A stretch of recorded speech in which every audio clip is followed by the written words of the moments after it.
planted my palm in the center of his chest. Where are you going? I asked, looking up at him. With a raised eyebrow, he frowned down at me. To bed. He gestured toward the bed that still had the sleeping Yafa in it. I chuckled. Yeah, I don't think so. What you mean? Where am I supposed to sleep? He tried to hold that frown, but I could see the grin he was fighting. I walked to the door and I opened it. Down the hall is a storage room. You can sleep in there. Slowly he walked to where I stood and he looked down the dark hall. What is dark down there? He said, sounding like a little boy. I held my head back and laughed. He ought to be ashamed of himself. I'm sure a big tough guy like yourself can handle a little darkness. I folded my arms. He was now giving me this pathetic puppy dog look. But it's drafty down there, he whispered. I walked back into the loft. I went to my dresser and I pulled out a quilt my had made me out of the drawer. I handed it to him. There you go. He clutched the quilt to his chest, still giving me the sad eyes. I sure would prefer to sleep in a nice bed next to a soft, warm body. I folded my arms again. Nice try, buddy. Good night. He exhaled, dropping his head, before he lifted again. What about Yafa? He pointed to his sleeping daughter. She can stay, I told him. What about letting me sleep on the floor in here so that I could take her to the potty in the middle of the night? We don't want her to have an accident in your bed. He smiled, big, proud of himself for thinking of that. I shook my head at him. That's okay. I can wake up and take her. His shoulders dropped again. I was biting my lip not to laugh at him. This big, strong warrior was acting like a little boy. Okay, I guess I'll be going down this long, dark, drafty hall to a room that's forgotten by everybody. He looked at me with hopeful eyes. Well, okay, be safe, I told him before shutting the door in his face. I leaned my head against it, letting my smile free. I heard him chuckle as he walked down the hall. I leaned my back against the door. Wow, what a night. Dawid was not what I expected at all. Yeah, it's true that he's younger than me, but it felt as if he knew more and have seen more than I. He felt more experienced. I chuckled. I knew for a fact he was more experienced than me in at least one area, which was why I was going to stay away from him. No man had ever tempted me to want to explore what made me a woman and him a man. I shook my head. Yeah, that man was dangerous. Exhaling, I looked around the loft. I was not exhausted, which was not a good thing. When I am exhausted, I sleep without dreaming. My dreams were never good. They were always nightmares. I hit the floor and I began to do push-ups. Sometimes if I worked out before bed, it helped a little. I did 200 push-ups and 200 sit-ups. Then I went to my pull-up bar and did 200 pull-ups. After I got in a hot shower and I made my way to bed. Since the baby was in the bed with me, I would not be sleeping with my 9 under my pillow. In fact, I went around the loft and I moved all my pieces to higher ground. I didn't want any mistakes. When I was done with that, I woke up the baby girl and I took her to the potty. Then I washed her up and put her on one of my old t-shirts. When we laid down, she crawled into my arms and went back to sleep. I lay there holding her. I never thought I would know this feeling of holding a little one in my arms. I kissed her soft hair. She smelled like baby. Soon after that, I drifted off to sleep. I listened to her move around and talk to Yafa. Smiling in the dark, I thanked Yah because they were going to be good for each other. I thought about my 2 little sisters, Anataya and Ginia. Were they safe? Had they survived the flare? A lot of people had died when it hit. I had barely been aware of it. In that desert, it was hard to tell what was reality or what was a vision. So when the flare hit, of course, I thought I had imagined the whole thing. It wasn't until I washed up on a private beach in San Francisco, extremely dehydrated and starving, in a small sailboat that I had no idea how I got into, when I realized something was wrong. I stumbled into the beach house, my legs barely carrying my weight. I blacked out on the floor, exhausted from walking the short distance from the boat to the house. When I came through, night had fallen. I sat up looking around the house confused. It was clear it had been abandoned for a while. For a minute I thought that maybe I was still in that wilderness. The house looked like the people had just up and left. Everything that they had used the day they left was still in place. A coffee cup sat on the table next to a sugar bowl with a spoon in it. There was a bottle of French vanilla coffee cream. I picked it up. It felt empty. I sniffed it. There was a faint odor, but whatever had been in the bottle had long evaporated. A plate sat on the side of the coffee cup that looked like it had once held food, but no more. When I opened the fridge, a horrible smell came out. The food had decomposed inside and grown into a colony of flies and maggots. I found a few cans of green beans in the closet, and I sat at the counter and ate, trying to figure out what happened. All the houses in the neighborhood seemed abandoned. I grabbed shampoo and soap, and I bathed in the sea, still puzzled at the fact that I still had not seen one single person. I went from house to house, no one. In one of the garages, I found my bike. It took me a few weeks and a lot of prayer to get it up and running, with the help of a pair of solar panels that was connected to a house a few doors down. I rode from ghost town to ghost town, and it wasn't until I ran into Mad Max fighting off a group of blood fiends in Oakland that I learned what all happened to the world. Not only had the flare hit, and the world had been forced to power down, but before that, the earth had been thrown into chaos when a doctor from Germany had come out with his groundbreaking research showing who the children of Israel really were. Mad Max said the world had gone crazy after that. He said violence against blacks had increased because now that the secret was out who we were, everybody blamed us for the plagues that were sweeping across the land. He said there had been mass Bible burnings as people by the loads turned against the religion they had been brought up on, and crime increased till it was no longer safe to walk down the street. And then the drug, blood, had been introduced to the world. He said some people said it had come straight from the devil himself, wherever it had come from. Once introduced, violence increased to a level that had never been seen on the earth. You see, not only was people killing each other, but they were also feasting on the blood of their victims. And then the flare hit and killed a great number of people, as well as shutting down the World Wide Web. Once again, like in the days of the Tower of Babel, cutting off man's ability to communicate with the other. The sound of Deborah quietly whimpering interrupted my thoughts. I got to my feet and I made my way down the hall to the door of her loft. I eased it open and walked in. She lay in bed and her head was moving from side to side as she quietly said no, no, over and over again. She was stuck in a nightmare, and judging by the tears that were rolling down her cheeks, it was a bad one. His ugly face appeared over me. I cried and tried to cloud his eyes. He punched me hard, causing the breath to leave my little body. My mother was crying, begging him to stop. He was hurting me with his fingers, badly.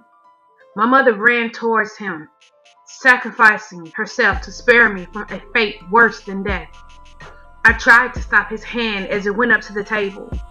He grabbed the butcher knife and swung back without looking. I saw my mother's eyes grow wide as the knife was embedded in her chest. No, no, I screamed. She looked at me, and there were so many things in her dying eyes. I'm sorry, baby. Fight. Be strong. And then she yelled as she snatched the knife out of her chest and with shaking hands dropped the knife by my hand. With horrified eyes, I stared as her body hit the floor. Her warm blood began to run underneath my fingers. I looked down at her, surprised at what he had done. And rage was born in me that day. I didn't feel myself clutch the knife. It felt like I was standing outside of myself, watching as I raised my hand, and with all the hate I felt for him, embedded the knife in his neck over and over again. When his body fell, I kept stabbing. I yelled when the police pulled the knife out of my hand. No, I screamed. The dream changed. I was strapped to the table while Father stood over me. Your mother was a whore. Say it, he yelled. No! I tried to spit in his face. He pushed the button and that he held in his hand, and I screamed as electricity shot through my body. My mind shattered. I jumped up out of my sleep when I felt warm hands lifting me. No, I swung, but Dawid caught my fist. Let me go, I yelled, bucking in his arms. Baby, calm down. It's me. His deep voice was like cool water to my burning soul. I pushed at him. He held me tighter as he sat down in the bed with me in his lap, with his back against the wall. Let me go. My voice was hoarse. Please. Shh, he said, rubbing my hair. It's all right. I shook my head. He didn't know what he was talking about.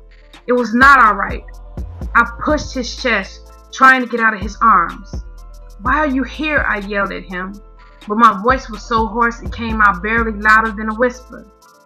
I don't want you here. I don't like to be touched. Let me go. He held me tight until all the fight left my body. I was so tired. I was so tired of these dreams. I was so tired of reliving my miserable life over and over again. Tonight, baby, let me fight your demons. I'm good at it. You can't. Nobody can, I told him as hot, burning tears began to fall from my eyes. He dried them away with his fingers. Yeah, I can, beauty. I've been fighting demons my whole life, he said, tilting my head up so that I looked in his eyes, the moon casting a slight glow on his face. Please believe me. I've been fighting them my whole life. I blinked as more tears filled my eyes. Tonight, let me fight yours. And tomorrow, I will show you how to do it on your own, okay? I nodded. Dare I believe he could make this go away? He smiled at me before he wrapped me in his arms. He held his head down close to mine and closed his eyes. Dear Abba Yah, in the mighty name of Yahushua, we pray for strength, Father, to endure, he began. I clutched at his shirt as he prayed, closing my eyes, needing so bad without knowing what I needed. I just know I was starving for something. I was tired of hurting. As he prayed, his arms got tighter around me. I could feel the power in his body. I wrapped my arms around his neck, trying to hold on. I didn't understand what was happening, but it was happening. I could feel it. Chills began to go through my body. He prayed like no one else I had ever heard. Tears came out my eyes as I began. I felt exposed. I felt naked. I felt unclean, unworthy. His arms squeezed me tighter. And then I began to feel something. Amazed, I realized that I began to feel a weight lifting off my chest. I wrapped my arms tighter around his neck, burying my face in it. The lump disappeared from my throat. I could breathe again. Greedily, I sucked in air in my lungs, not understanding what had just happened. By the time he finished praying, I felt so exhausted. I could barely keep my eyes open. He slid us down in the bed. I wrapped my arms around little Yafa, and he wrapped his arms around me, and we slept. The next morning, I felt the mattress dip as he rose. He didn't go far. A minute later, when I didn't hear anything else, I turned my head and was amazed to see him down on his knees in front of my window, his head bowed in prayer. I had never been a religious person. I guess I had seen so much hypocrisy that I had been scarred, I didn't even consider the possibility of a higher power. But after last night, that had changed for me. Something had happened.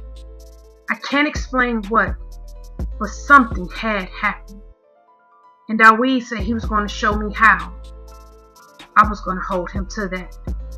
If there was a way for me to escape this hell called my life, then I wanted to know how. I drifted back off to sleep. When next I awoke, it was to feel little fingers trying to lift my eyelids. I opened my eyes and smiled at Yafa, who lay next to me sucking her thumb, using her other hand to lift my eyelids. "Are you ready to be up?" I whispered. She just stared at me. I kissed her forehead and sat up in my bed looking around. Dawid was gone. I got up out of bed and I looked out the window. I could hear his voice below. He stood talking to every single male on the compound, including Baxter, who stood there looking like he had swallowed a raw egg. I chuckled. That serves him right. I turned around and I swept Yafa up off her feet, and I turned her in a circle, because for the first time in a long time, I felt wonderful. She laughed down at me. "What do you want to get in today, precious heart?" I asked her, as I walked to the kitchen to prepare some breakfast. Once we ate and got dressed, I went and searched for my bell. Yafa was going to need some new clothes. But as soon as I stepped into the lobby, I knew something was wrong. Most of the women stood there looking out at all the men and the boys who stood outside listening to Dawid. Some of them had angry faces while others were close to tears. As soon as they saw me, they rushed towards me. "Dee, there you are. He wouldn't even allow us to come upstairs and disturb you," Tanya cried. She was a single mother of two very handsome twin teenage boys, Nate and Sean. "What's wrong, Tanya?" I asked. "He is training my boys to fight. He says that all men and boys must be trained. I don't want my boys fighting, risking their lives," she cried. My heart broke for her. She shouldn't have to suffer this kind of pain. "He has my little brother out there too," Portia, one of the local girls who had come to stay here a few months ago, cried. Her little brother was little fat Freddie. He was a 9-year-old rascal, and he stayed in trouble. Both of their parents had been murdered by a group of blood fiends that broke into their apartment. They sacrificed themselves so that Portia and her brother could get away. "He even got my granddad out there," Maggie spat angrily. "He be 80 years old. What war can he fight?" Her Irish accent was thick in her anger. My belle stepped forward. "You old selfish heifers. You don't say nothing when Dee here. Go out there and risk her life for you. These boys should be trained to protect us." And just like that, just like always, an argument broke out. I raised my hand and everybody fell silent. "My belle, I was trained to do this. I've been risking my life well before I met any of these ladies. I agree with them. If I had a son, I would not want him to be trained to go out there and die either." My belle shook her head. "Y'all are a different generation. In our generation, men were men. Not these old pussy willows following behind their mama's skirts." She rolled her eyes at the bunch of us. "Come on, baby. My belle got some dried apples in the garden," she said, holding her hand out to Yafa, who went to her instantly. My belle looked back up at us and rolled her eyes again. Shame. Shame on a lot of you, she spat, before she turned and walked back to her garden, with little Yafa in tow. As soon as she was out of hearing distance, the ladies started up again complaining to me. None of them wanted to get on my Belle's bad side, because she had a way of making one suffer, you know what I mean? Look, y'all, I will go out here and get your boys back in. Just relax. As soon as I stepped out into the yard, Dawid turned, stopped his speech, and shot me with a pair of fierce, piercing eyes. He was angry, very angry with me. I shrugged. What did I care? Freddie, Nate, Sean, y'all go back inside. This ain't for you, I told them. With a look of relief on their face, they went to move, and Dawid's voice rang out across the yard like a gunshot. Stop! He yelled, and the boys halted instantly.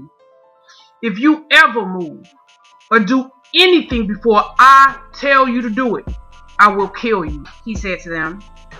My mouth fell open. Did he just threaten to kill one of my little ones? Red rage shot through me. D, don't do this. Don't do this, Simon said, stepping in front of me.